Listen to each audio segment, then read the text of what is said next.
되었습니다. 와!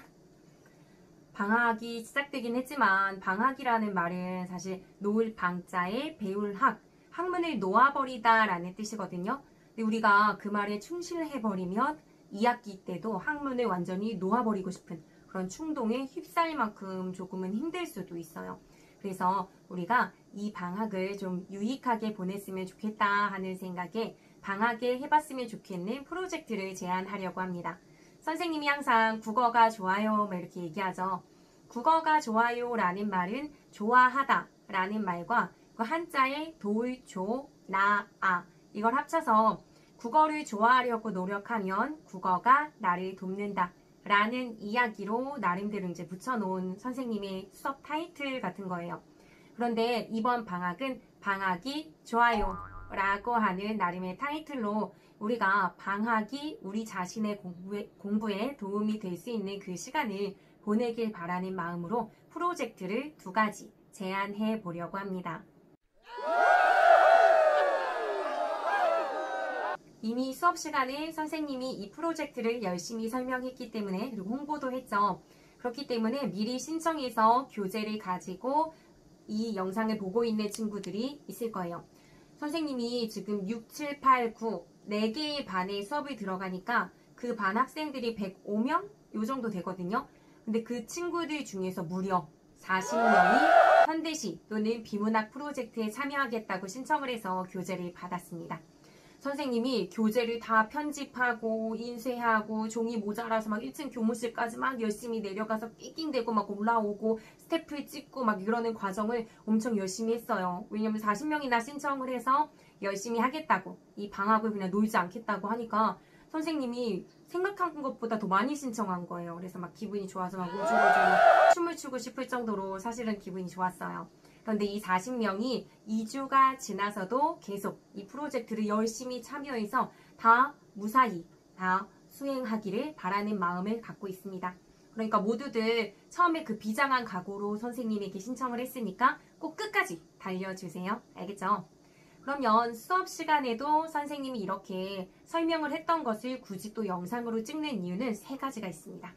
첫 번째 이유는 선생님이 분명히 파워포인트 띄워서 막 이렇다 저렇다 다 설명을 했지만 그럼에도 불구하고 그냥 앞에서 휘리릭 지금 학년 말이었고 방학을 앞둔 그런 상황에서 그냥 쭉 설명만 하니까 기억에 남지 않는지 막 들고 와가지고 이거 어떻게 하는 거냐라고 선생님에게 질문을 하는 친구들도 있었고 막 카톡을 보내서 이거 어떻게 하는 건지에 대한 좀 구체적인 부분들을 묻는 친구들도 있었어요. 그래서 그 친구들을 위해서 어떻게 진행하는지 영상으로 남겨두면 더 참고하는 데 도움이 되지 않을까 하는 생각에 영상을 찍게 되었고요. 2번째로는 선생님에게 신청은 하지 않았고 프로젝트를 2주 동안 아무 결격 빠지는 거 없이 다 무사히 다 완주할 수 있다는 자신감이 없어서 신청 안 한 친구 혹은 그때는 안 하려고 했는데 이제 좀 해볼까? 라는 생각 친구들 교재 받은 거 보니까 나도 하고 싶어 라는 생각을 하게 된 친구들이 혹시 그때는 막 흘려듣느라고 잘 생각하지 못했던 그런 부분들 때문에 근데 이거 어떻게 하는 거지? 하고 싶은데 라고 생각할 수 있을 것 같아서 또 영상을 올립니다. 그래서 구글 클래스룸에 선생님이 다른 친구들에게 나누어준 교재를 PDF 파일로 올릴 거예요.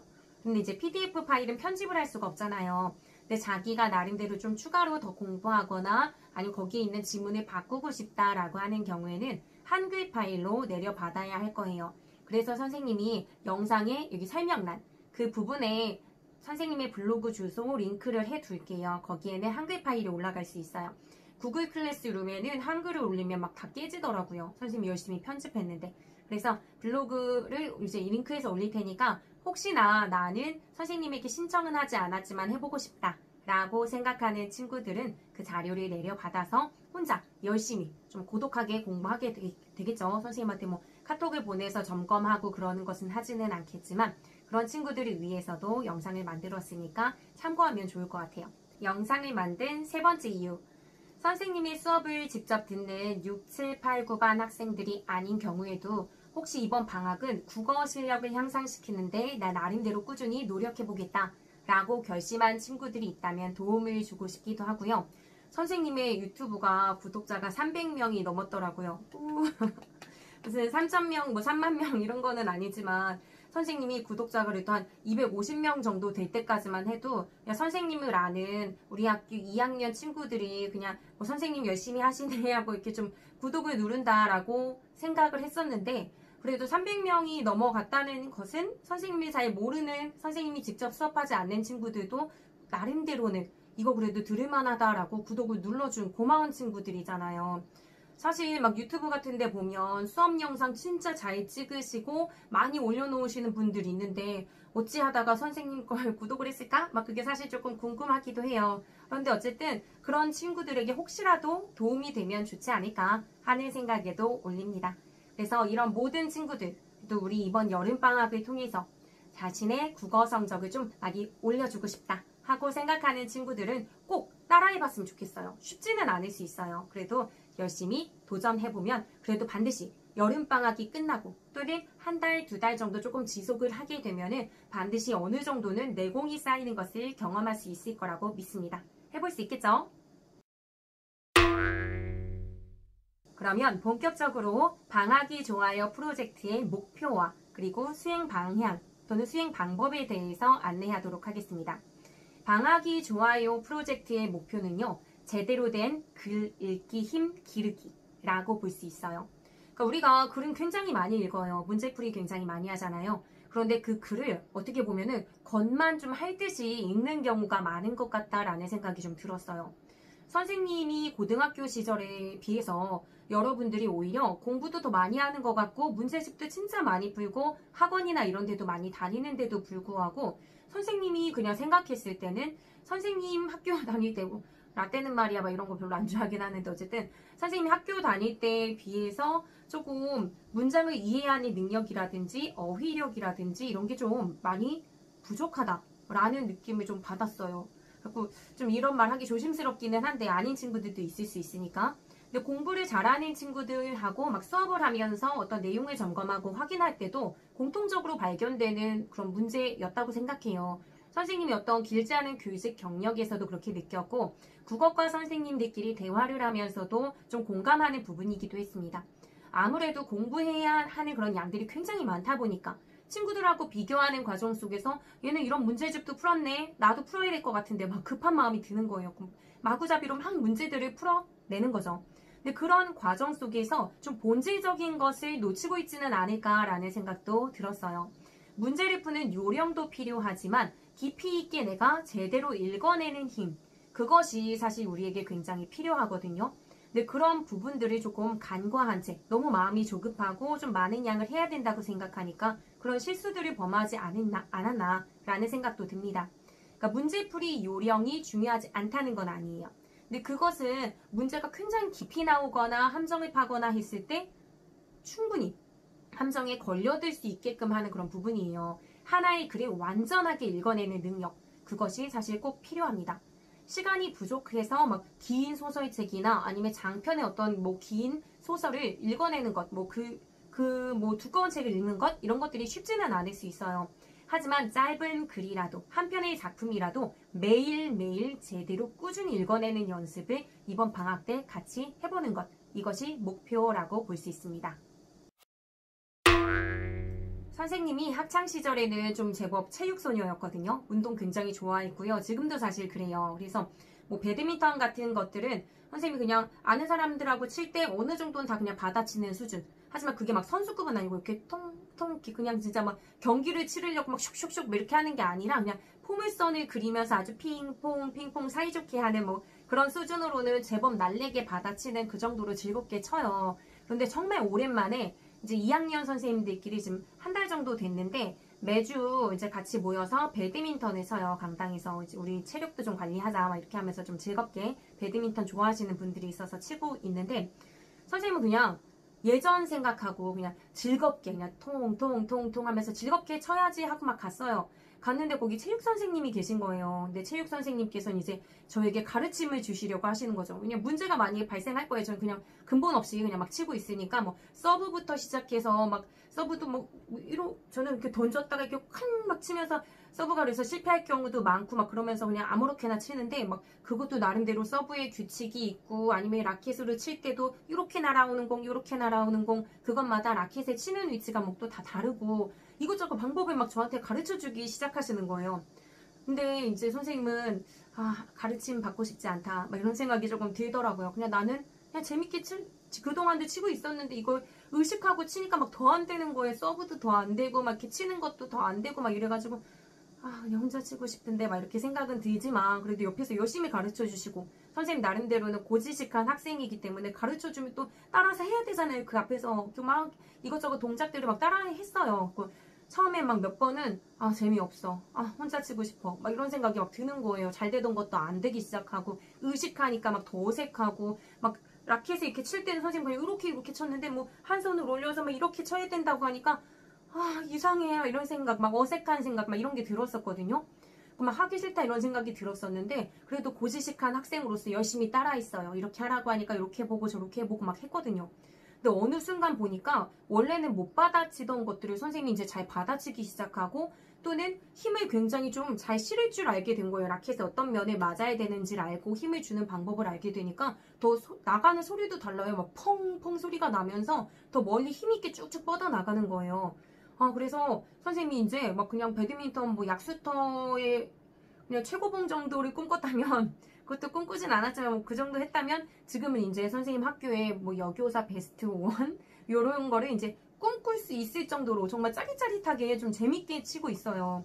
근데 여기서 조금 느껴본 거는 이 단계 막 치기 싫어 야 조금 짜증날라고 해 막 이런 단계를 조금 넘어서고 그 방법들을 조금 익히고 나니까 확실히 요령이 생기고 이전보다 더 재밌게 알면서 제대로 칠 수 있는 아직 뭐 굉장히 높은 경지에 오르지 못했어요. 그걸 가르쳐 주시던 체육 선생님이 들으시면 좀 이렇게 막 콧방귀 끼고 싶은 막 그런 마음이 조금 들 것 같은데 어쨌든 선생님이 약간 자신감을 얻었어요. 그러니까 그런 자신감이 사실은 공부에도 적용이 된다고 생각해요. 공부도 어느 정도는 기술적인 면이 필요하다고 늘 생각하고 있거든요. 그러니까 우리가 공부를 할 때 그냥 내가 원래 기존에 하던 방식으로 문제 풀고 하는 걸 계속 해나가면 일정한 양은 계속 지키고 성적도 그냥 유지는 될 거예요. 그러니까 내가 공부한다라는 느낌의 뭐 그런 즐거움, 보람 이 정도는 느낄 수 있지만 일정 부분 치고 올라가거나 성적이 향상되는 데는 무리가 있다고 생각합니다. 그렇기 때문에 여러분들이 좀 제대로 전공법으로 독해를 하는 연습 어떤 부분에서 내가 읽을 때 조금 오류가 발생하는지 어떤 글을 읽는 데 있어서 좀 어려움을 겪는지도 좀 파악을 해보고요. 그 읽는 데에 나름대로 방식들을 좀 적용해서 하는 것. 이게 처음에는 정말 답답하고 시간 걸리고 점수는 오르는 것 같지 않고 라는 그런 생각에 막 포기하고 싶고 하고 싶지 않아지는 생각이 많이 들 거예요. 하지만 그 단계를 우직하게 밟아가면서 넘어서면 분명히 여러분들이 내공이 다져지는 그 단계가 올 거라고 생각합니다. 그래서 그것을 좀 같이 해줬으면 좋겠어요. 선생님 나름대로는 운동의 반사신경 같은 게 뛰어나서 그냥 슉슉슉 잘 친다고 생각했지만 거기에서 더 나아가서 좀 제대로 알고 하니까 더 잘 되는 경험을 했던 것처럼 여러분들도 그런 경험을 두 가지 과제를 수행하는 과정을 통해서 해봤으면 좋겠습니다. 두 개를 다 하기에는 시간이 벅차기 때문에 둘 중에 하나만 선택해주면 될 것 같아요. 일단 첫 번째는 도전 현대시 스스로 읽어내기 과제입니다. 우리 현대시를 스스로 읽어낸다고? 내가 막 작가도 아니고 전문가도 아닌데 어떻게 스스로 읽어내지? 라고 생각하면서 스스로를 좀 의심한다면 그렇지 않아도 돼요. 우리 은근 현대시 전문가 다 됐어요. 왜냐면 초등학교, 중학교, 고등학교 지금 2학년까지 걸쳐 오면서 시에서는 주로 뭘 묻는지 뭐 화자, 상황, 아니면 다양한 표현 방식 이런 것들 계속 물어왔었고 그런 것들을 배워왔잖아요. 그게 굉장히 시에서는 알자, 우리가 알아야 되는 중요한 것이라는 뜻입니다. 그렇기 때문에 그런 것들을 한번 스스로 해보는 거예요. 그래서 지금 1단계부터 안내를 하자면 백지 상태의 종이에 시를 자신이 옮겨 적거나 아니면 어디서 시를 잘라다가 뭐 붙여도 상관은 없어요.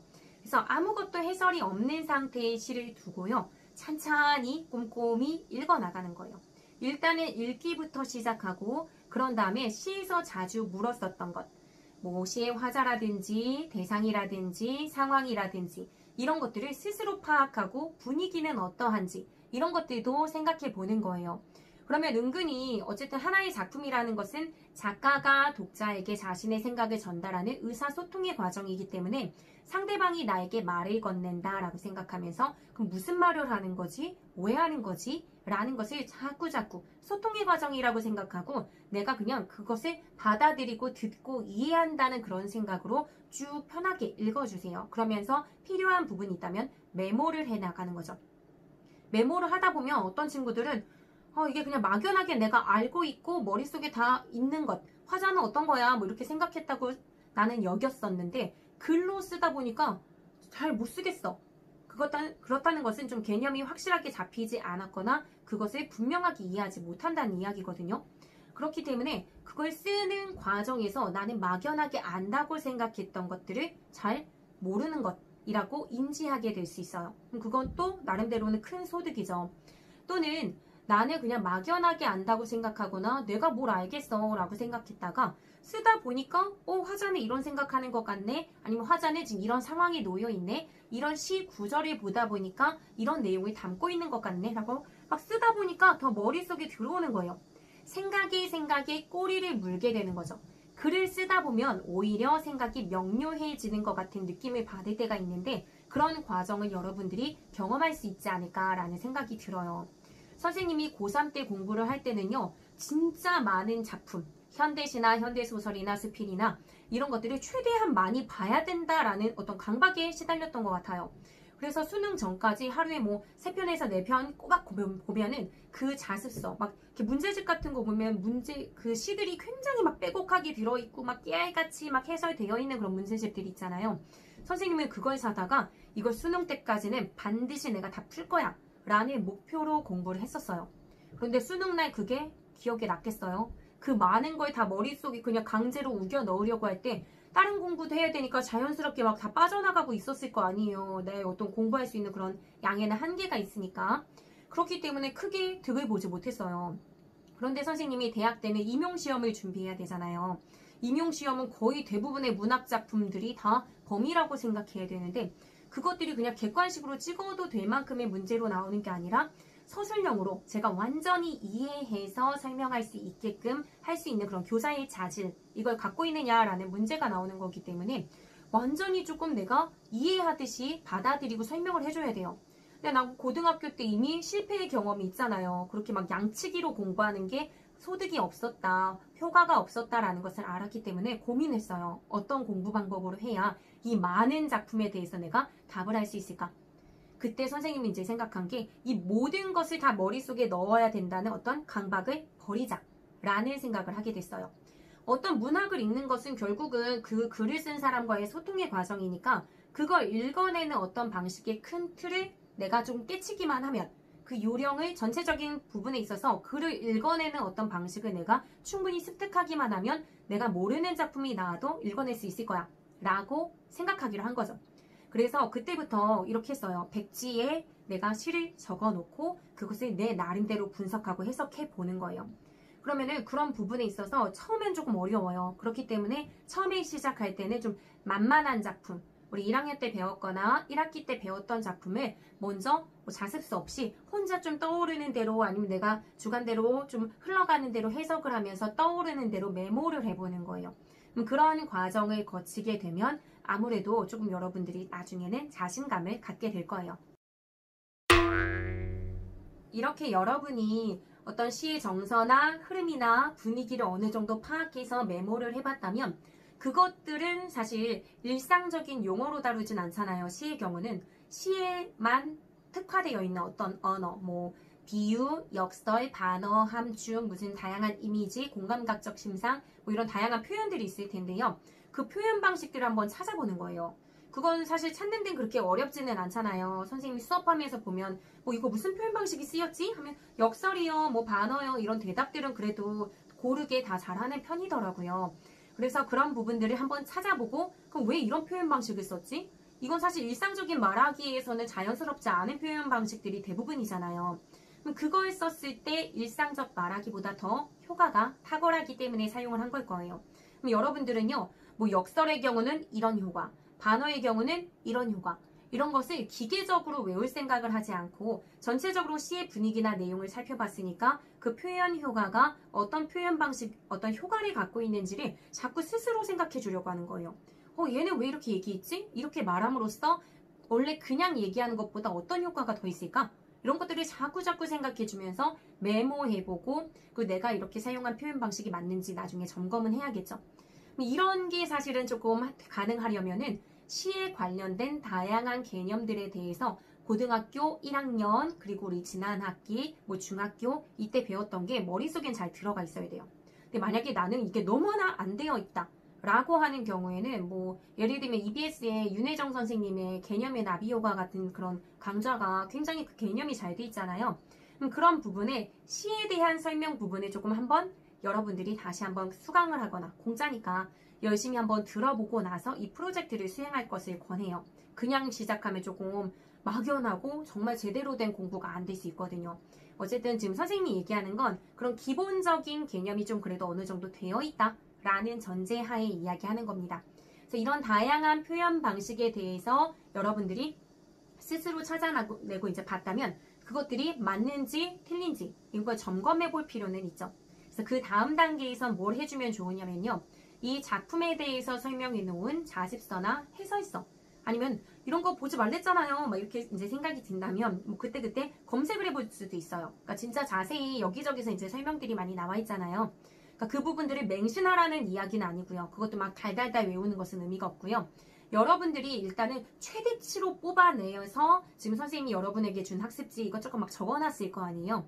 그럼 그 부분들이 맞는지 또는 이게 어느 정도 흐름에서 너무 크게 문제가 있지는 않은지 점검할 필요는 있기 때문에 그런 해설서하고 같이 보면서 그걸 맹신하라는 건 아니고 내가 갖고 있던 그런 사고의 흐름과 얼추 비슷한 방향으로 나아가고 있는지 그런 점검하는 정도로 쓰면 좋을 것 같고 중요한 건 또 이제 어떤 표현 방식이 쓰였다라고 생각했는데 그런 게 좀 잘못된 것은 없는지 오류가 발생하지는 않았는지 아니면 이거 굉장히 중요한 의미인 것 같은데 내가 놓친 부분은 없는지 아니면 화자에 대해서 파악했을 때 좀 문제는 없었는지 이런 것들을 조금 꼼꼼히 파악하고 비교하는 차원으로 보는 거죠.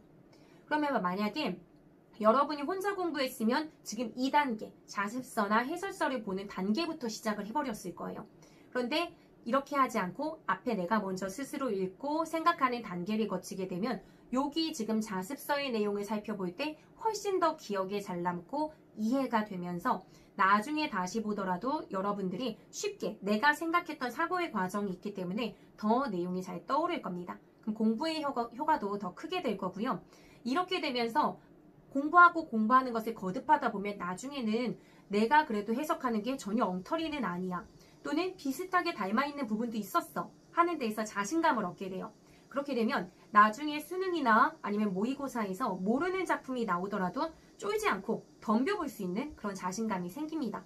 이것만 해도 굉장한 소득이에요. 그러니까 이런 부분들을 생각하고 여러분들이 의심 없이 좀 그래도 하루에 한 지문만큼은 좀 꼼꼼히 공부해 줬으면 좋겠습니다.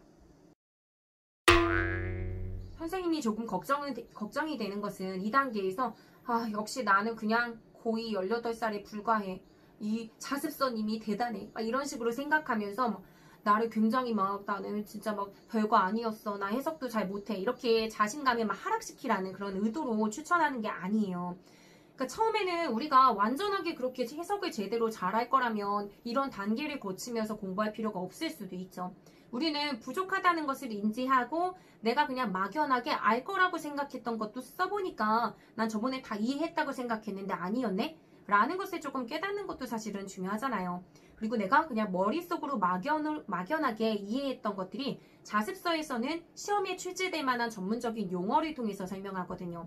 우리가 내용 다 아는데도 용어를 몰라서 틀리는 경우들이 있잖아요. 그런 것에 대한 대비도 될 거예요. 내가 생각했던 이런 내용이 이런 용어로 제시되어 출제될 수 있구나 라는 것을 안다는 것, 이것도 굉장한 소득일 거라고 생각합니다. 그래서 여러분에게 제시하는 건 지금까지의 단계까지, 이거는 그래도 매일 하루에 한 작품이라도 하라는 거고요.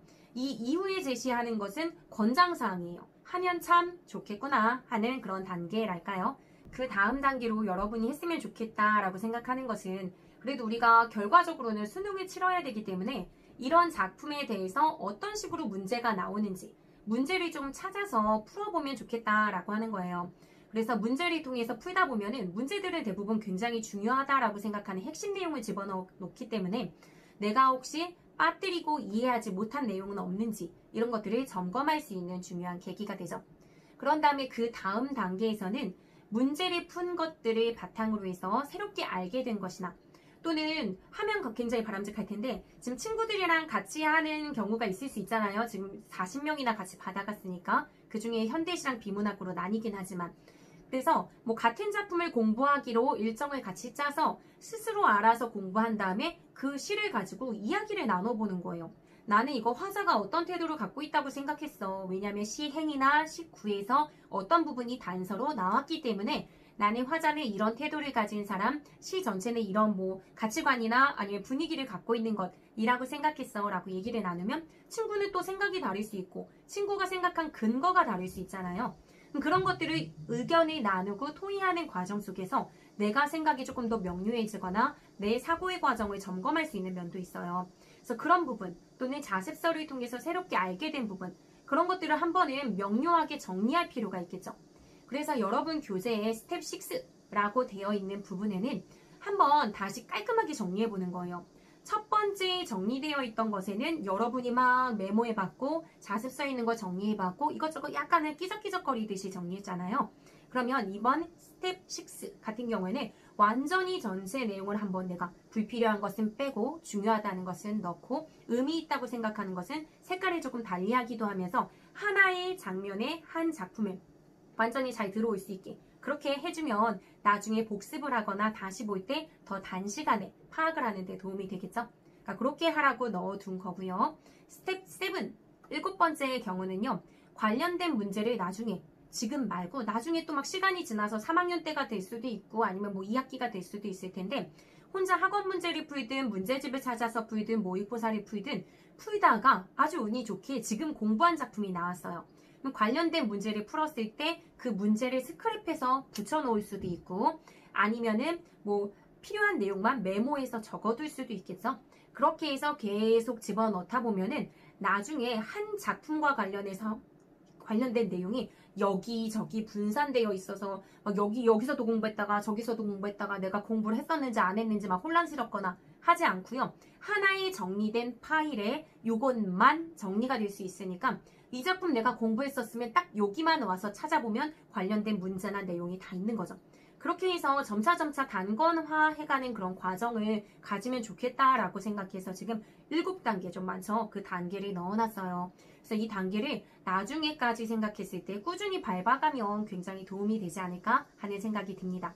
이게 첫 번째 과제에 대한 설명이었습니다. 길었죠? 근데 두 번째 과제, 비문학에 대한 설명도 시작할 거예요. 두 번째, 비문학. 도전 비문학 지문 스스로 읽어내기입니다. 그럼 저는 원래 비문학은 스스로 읽었는데요? 라고 할 수도 있는데 거기에 이제 조금 더 덧붙이자면 제대로, 정확히 라는 말이 이제 들어간다라고 생각해주면 돼요. 비문학의 경우는요, 좀 요령껏 푼다고 문제를 먼저 읽고 어떤 부분을 읽어야 되는지 막 이렇게 골라가지고 읽는 경우들이 좀 있어요. 그러니까 그런 요령이 아예 필요 없는 건 아니거든요. 필요한 부분들이 좀 있어요. 그렇기는 한데 그 요령에만 매달려서 문제를 풀다 보면은 분명히 아까 현대시 얘기할 때 말했던 것처럼 실수를 하게 되거나 잘못된 정보를 찾게 되거나 하면은 되돌릴 수 없는 찍찍찍 하는 뭐 그런 참담한 결과가 이제 벌어지게 됩니다. 그렇기 때문에 여러분들이 조금 더 제대로 풀 필요가 있어요. 비문학 제재 같은 경우에는 뭐 모든 국어 영역이 그렇지만 지문 안에 다 답이 있어요. 그게 이제 조금 추론을 해야 되는 경우도 있고 그 경우는 좀 어렵지만 그런 경우도 있긴 하지만 대부분은 다 지문에서 답을 찾을 수 있어요. 그렇기 때문에 채점하다 보면 여기 답이 있었네 하면서 이제야 발견하게 되는 그 뒤늦은 깨달음 이게 슬프게 찾아올 때가 있어요. 그러면 알았네 내가 알았을 수 있었던 거네 하고 또 가볍게 그냥 넘어가 버려요. 근데 거기에서 공부 잘하는 친구와 그렇지 않은 친구가 갈라질 수가 있는 거죠. 에이 답 있었는데 내가 못 찾았잖아? 그럼 다음에 맞힐 수 있어 라고 믿어버리면 다음에도 또 틀려버릴 가능성이 높아요. 그 이유는 여러분이 정확하게 읽어내는 연습이 잘 안 되어 있어서 구조를 파악하거나 정보를 파악하는데 문제가 생긴 거거든요. 그러면 문제풀이 스킬에 따라서 문제를 푸는 것도 굉장히 필요하지만 하루에 적어도 한 지문 정도씩은 우리가 뭐 책을 다 읽으면서 독서의 감을 익히기에는 지금 시간이 굉장히 많이 부족하기 때문에 비문학 제대로 된 한 지문만큼은 진짜 정확하게 읽어내는 연습이 꼭 필요합니다. 그래서 이것을 여러분들이 같이 좀 해줬으면 좋겠어요. 선생님이 지금 굉장히 두꺼운 책 읽으라는 거 아니죠? 여러분 마음 급한 거 알아요. 하지만 그냥 문제풀이만 해서는 여러분의 실력을 늘릴 수가 없습니다. 시간 낭비하는 공부가 아닐까라는 생각도 들어요.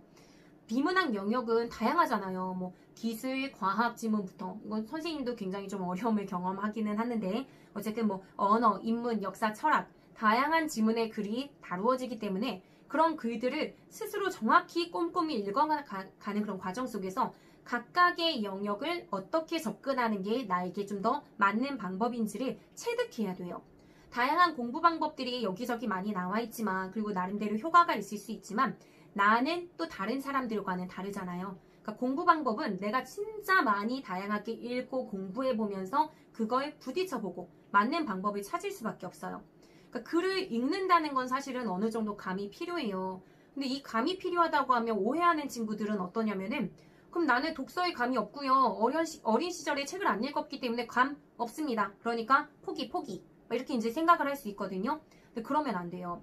선생님 같은 경우에는 그래도 교사니까 수업에 뭐 나름대로는 숙달되어 있는 이걸로 먹고 사는 사람이잖아요. 수업을 해서.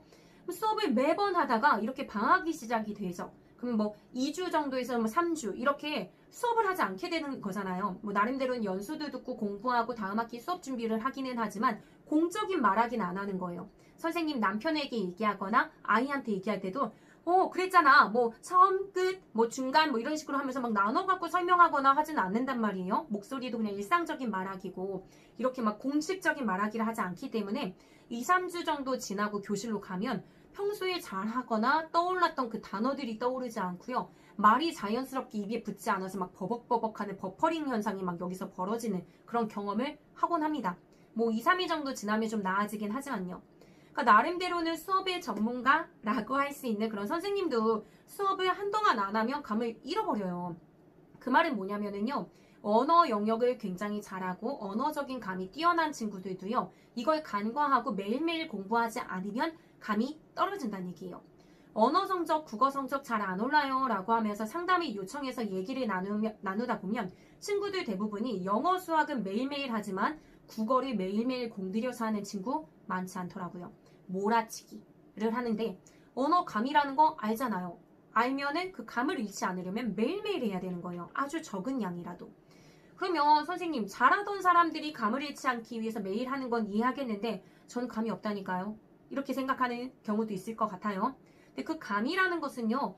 없더라도 그러니까 뭐 원래부터 감이 뛰어난 사람만큼 따라가지 못할지는 모르겠지만 그래도 생겨요. 선생님 같은 경우에는 선생님 아들들이 달걀말이를 좀 좋아했어요. 지금은 또 입맛 그때그때 좀 달라서 요즘엔 또 조금 안 먹기 시작하는데 달걀말이 좋아하는 거예요. 달걀 들어가고 거기다 햄 같은 거 넣어갖고 먹으면 약간 짭조름하면서도 그래도 단백질을 먹였다는 그러니까 죄책감에서 좀 벗어나죠. 어쨌든 그렇게 달걀말이를 해주면 좋아하기 때문에 열심히 좀 해봤어요. 딴 데서 달걀말이 잘 먹길래. 근데 분명히 달걀말이로 시작했는데 결과물은 스크램블 에그가 되어버리는 그런 슬픈 상황이 진짜 뭐 한참 벌어졌었거든요. 선생님은 요리는 잘 못해요. 사실 요리 잘 못하는데 자신도 없고 그런데 어쨌든 애들을 먹여야 되니까 열심히 스크램블 에그를 결국은 만들어내고 막 사과하고 거기다 그래도 케찹을 뿌리면서 좀 위안을 삼는 그런 요리의 행태를 보여주다가 또 계속하면서 계속 이럴 순 없잖아요. 막 불을 이렇게도 조절해보고 기름 양도 조절해보고 달걀 물도 어떻게 이제 이 농도 같은 것들 보고 하면서 진짜 열심히 하다 보니까 어느 순간 적절히 뒤집어야 할 때 찢어지지 않게 뒤집어야 하는 때를 체득하게 되더라고요. 그래서 선생님 지금은 달걀말이만큼은 선생님 어떤 식당에 내놔도 부끄럽지 않을 만큼 두툼하고 맛있게 부쳐낼 수 있는 그런 이렇게 능력이 됐습니다. 하지만 달걀말이만 잘하니까 뭐 식당을 차릴 수는 없어요. 근데 여기서 깨달았어요. 열심히 하다 보면 그리고 나름대로 어떻게 해야 되는지 먹여야 되잖아요. 선생님 그냥 아이들을 먹이지 않아도 된다면 달걀말이 굳이 안 하고 그냥 스크램블 에그 먹고 살겠어요. 하지만 얘네들이 달걀말이를 원하잖아요. 이 모양이 왜 이러냐에 대한 의문을 자꾸 제기하니까. 그렇기 때문에 노력하고 왜 이렇게 되지? 그러면 어떻게 해야 되지? 막 유튜브도 찾아봤어요. 막 태우지 않고 뒤집는 법, 어떤 불의 강도를 조절해야 되는 거, 막 이런 게 막 나오더라고요. 노력하니까 됩니다. 그러니까 이 언어 영역 같은 경우에도 여러분들이 감이 없다고 생각하지 말고 계속 꾸준히 하다 보면 진짜 내가 뭐 이만큼, 원래 여기였는데 막 이만큼 생각하면 여기까지 가는 데는 좀 굉장히 오래 걸릴 수 있어요. 하지만 지금의 상황보다는 나은 지점까지는 반드시 올릴 수 있다고 생각해요. 그렇기 때문에 내가 계속해서 도전하고 읽어나가는 과정에서 각각의 공부를 어떻게 해야 되는지 방법을 스스로 찾아보고 나에게 가장 맞는 걸 찾으려면 일단은 계속 해봐야 돼요. 계란말이도 계속 해봐야지 실력이 느는 것처럼 이것도 마찬가지예요. 근데 그것도 꾸준히 해야 돼요. 하다가 안 하면 감을 잃으니까 만약에 선생님이 뭐 1, 2년 있다가 달걀말이 만들려고 하면 또 잘 안 되고 찢어버리고 스크램블 에그 만들 수도 있는 거거든요. 그렇기 때문에 매일매일 꾸준히 꼭 해줬으면 좋겠는 마음을 갖고 있습니다. 또 서두가 길었죠. 어쨌든 그러면 비문학, 이 도전 과제는 어떻게 이행해야 될까? 현대시하고 좀 비슷해요. 1단계. 일단은 지문을 하나 가져다 놔야겠죠? 그 대신에 막 문제를 먼저 보고 어떻게 풀어야 되는지 막 여기 가서 저기 가서 막 정보를 찍어갖고 보려고 하기보다는 지문만 놓고 처음부터 완전히 찬찬히 무슨 말을 하는지 단락단락별로 내가 분석해 가면서 한번 읽어보는 거예요. 중요한 문장에 밑줄도 그어보고 아니면은 뭐 문장 간의 어떤 분석이나 예시나 뭐 정의나 뭐 추론이나 다양한 방식의 문장 쓰기를 하게 될 텐데 그때그때 내가 어떻게 읽어야 되는지 나름의 표지 뭐 세모를 친다든지 네모를 친다든지 그런 표시를 해가면서 여러분들이 읽어나가면 조금 도움이 될 거예요.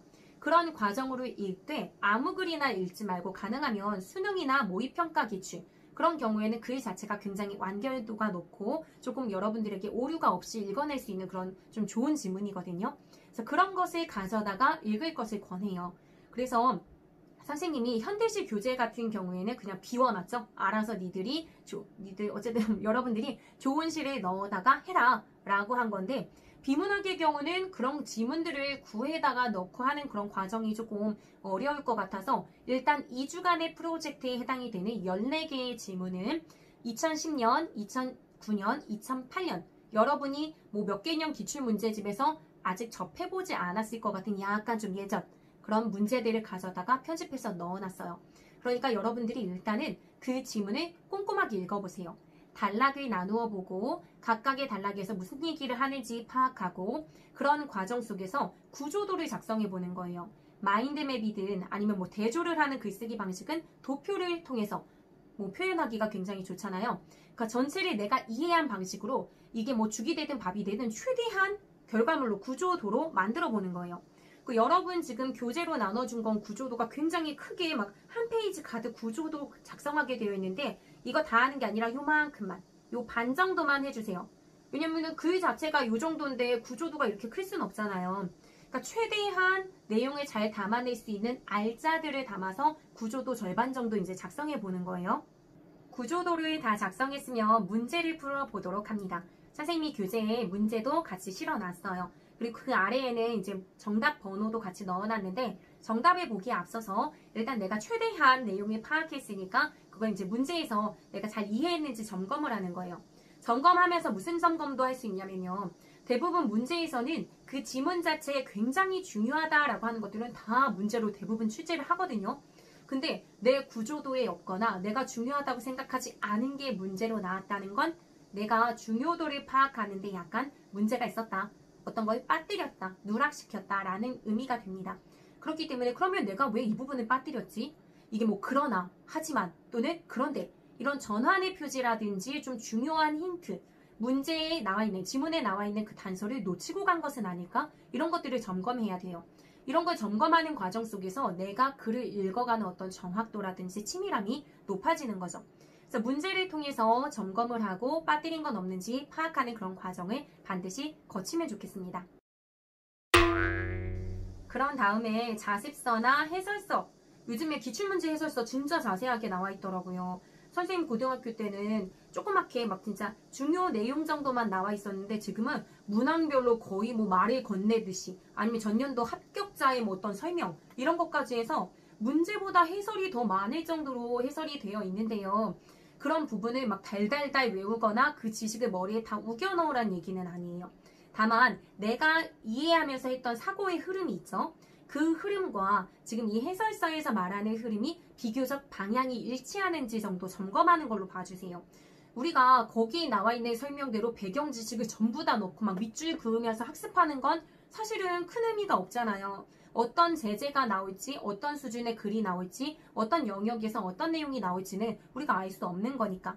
그래서 이왕 뭐 배경 지식이 있으면 좋긴 하겠지만 거기에 너무 함몰돼서 의존해서 공부하는 것은 큰 도움이 되지 않는다. 가성비가 떨어지는 공부다. 라는 생각이 들어요. 어쨌든 비교해 가면서 내가 논지의 어떤 핵심에서 어긋나게 이해하는 게 없는지, 만약에 그렇게 이해한 게 있다면 왜 내가 그렇게 이해했지? 이것까지 가야 돼요. 왜냐면 내가 무지부식간에 의식하지 못한 채 저지르고 있는 생각의 실수가 있을 수 있거든요. 그런 것을 이 해설을 참고해서 봐주면 여러분에게 큰 도움이 될 것 같습니다. 이 과정을 하루에 딱 한 지문, 그래서 뭐 문제는 3문제, 4문제 정도가 있을 텐데 그거는 제발 꼼꼼히 해주면 좋을 것 같아요. 그 과정을 잘 거치면 어느 순간 내가 조금 더 글을 읽는데 수월해지는 경험을 하게 될 거예요. 쉽지는 않아요. 우리가 그냥 기존에 하던 것처럼 그냥 무작정 문제 풀면 막 보람되거든 왠지 막 굉장히 많이 푸니까. 근데 이건 그런 공부 방법은 아니에요. 하지만 실질적으로 나중에는 도움이 될 거라고 생각해요. 비문학을 공부할 때 내가 왜 기술, 과학 이런 것까지 해야 되지? 나 문과인데? 뭐 이렇게 생각할 수도 있고 이런 게 나중에 쓸모도 없는데 왜 배워야 돼? 라고 생각하면서 자꾸 나 자신을 괴롭히고 공부 동기를 막 없애버리는 그런 친구들이 있을까봐 하나만 좀 얘기하자면요. 수능이라는 건 수학 능력 시험이잖아요. 그러니까 공부를 할 수 있는 능력을 측정하는 시험이거든요. 대학에서 얘를 뽑아놨을 때 과연 공부를 잘할 수 있을까? 이런 거죠. 선생님은 국어교육과인데도 불구하고 국어교육과에 갔을 때 다양한 전공서적을 읽는데 어려움을 많이 겪었어요. 왜냐면 그 자체가 너무 수준이 높고 어렵고 두꺼우니까. 그랬을 때 또 다른 어려움은 또 뭐였냐면 음운론 같은 걸 배울 때 음성학을 배우는데 뭐 음성학적 기호하고 막 이런데 막 구조 같은 거 있잖아요. 막 소리가 막 나오게 되는 원리 하면서 막 구조들을 보는데 그게 약간 뭐 기술 과학 지문 같은 느낌이 드는 거예요. 선생님 그런 거 울렁증이 있는데. 그러니까 그런 거에 좀 어려움이 있더라고요. 그러니까 이런 것처럼 사실은 하나의 학문이라고 생각하지만 우리가 대학에 가서 정말 깊이 있게 내가 정말 배우고 싶었고 꿈으로 삼고 싶은 직업과 관련된 그런 것들을 배울 거 아니에요? 그걸 배울 때는 진짜 범교과적이에요. 굉장히 다양한 부분에서 접근하거든요. 그러면은 나는 생각하지 않았던 다양한 영역에서의 어떤 내용들까지 두루 읽어낼 수 있어야 내가 진짜 좋아하는 학문의 깊이를 더 깊게 만들 수 있는 면이 있어요. 그러니까 우리의 학생들이 그런 역량이 있을까? 뽑아놨을 때 막 힘들어 읽기 싫어 하면서 막 낙오되는 애가 없어야 되는데 라는 게 대학의 생각인 거잖아요. 그러니까 어떤 글이나 전공서적이나 어려운 걸 던져줘도 읽어낼 수 있는 친구, 그런 친구가 돼야 되는 거예요. 그럼 여러분들은요, 공부의 나름의 동기를 세워보는 거예요. 우리가 어차피 공부를 해야 되는데 나는 꿈이 이거지. 이건데 나중에 대학에 가면 더 깊이 배울 수 있는 전공서적이 있을 거고 그게 어려울 거야. 막 과학적으로나 기술적으로나 뭐 철학적으로나 다양하게 접했을 때 나는 그걸 읽어낼 수 있는 소양을 닦아서 난 정말 그 분야의 전문가가 될 거야. 막 캬캬하 막 이러면서 공부를 한다면 누가 보면 좀 이상할 수는 있지만 내적으로는 좀 즐겁게 공부할 수 있을 것 같아요. 이거 왜 읽어야 돼? 읽기 싫어 짜증나 막 이렇게 생각하는 것보다는 조금 더 즐거운 마음으로 공부하길 바라는 마음으로 이렇게 얘기를 덧붙여봤습니다. 이렇게 해서 여러분이 방학 때 하면 좋겠다라고 생각하는 공부 방법을 2가지 제안해봤습니다. 현대시의 경우는요, 우리가 1학기 과목이었기 때문에 2주의 프로젝트를 진행한 다음에 개학하고 일주일은 1학기 체제가 운영이 돼서 일주일을 더 추가할 수는 있어요. 그래서 2주를 해도 되고요. 일주일을 더 추가해서 20일 정도의 프로젝트로 해도 돼요. 그러면 선생님이 2주 한 친구는 2주 동안 매일매일 했다라고 세특에 기재해 줄 거고요. 20일을 한 친구는 20일 동안 꾸준히 했다라고 기재를 해줄 겁니다. 그리고 비문학의 경우는 2학기 과목이잖아요. 그래서 지금부터 해서 2주 한 친구들도 2학기에 독서 세특에 이제 기재를 해줄 예정이고요. 만약에 정말 나는 비장한 각오로 열심히 하겠다. 그래서 20일 할 거야. 또는 뭐 30일 할 거야. 50일 할 거야. 이렇게 하는 친구들 다 한 기간만큼 다 써줄 거예요. 아주 그냥 굉장히 대단한 경우는 100일까지도 할 수 있겠죠. 11월까지 하면 100일 정도 나오더라고요. 그러니까 곰이 마늘과 쑥만 먹고 막 진짜 사람이 되기 위해서 버틴 것처럼 여러분들도 비문학의 어떤 뭐 도사가 되기 위해서 나 100일을 버텨보겠다. 그래서 비장하게 내가 진짜 열심히 해보겠다라고 하는 친구는 100일까지도 도전할 것을 권장합니다. 그 친구들에겐 정말 만약에 정말 있다면 선생님이 정말 특별한 선물을 줄 거예요. 아직 생각한 건 없지만 생각만 해도 너무 기특하잖아요. 그렇게 한다는 건 응원합니다. 네, 꼭 해주기를 바라고요. 그리고 국어는 꾸준함이 중요하죠. 그렇기 때문에 매일매일 적은 양이라도 만약에 완전히 선생님이 제시한 스텝 1, 2, 3, 4 막 이렇게 다 밟지 않더라도 일단은 선생님에게 제출해 주세요. 그래서 월요일부터 과제를 한 친구들은 선생님에게 카톡으로 인증 사진을 보내주면 됩니다.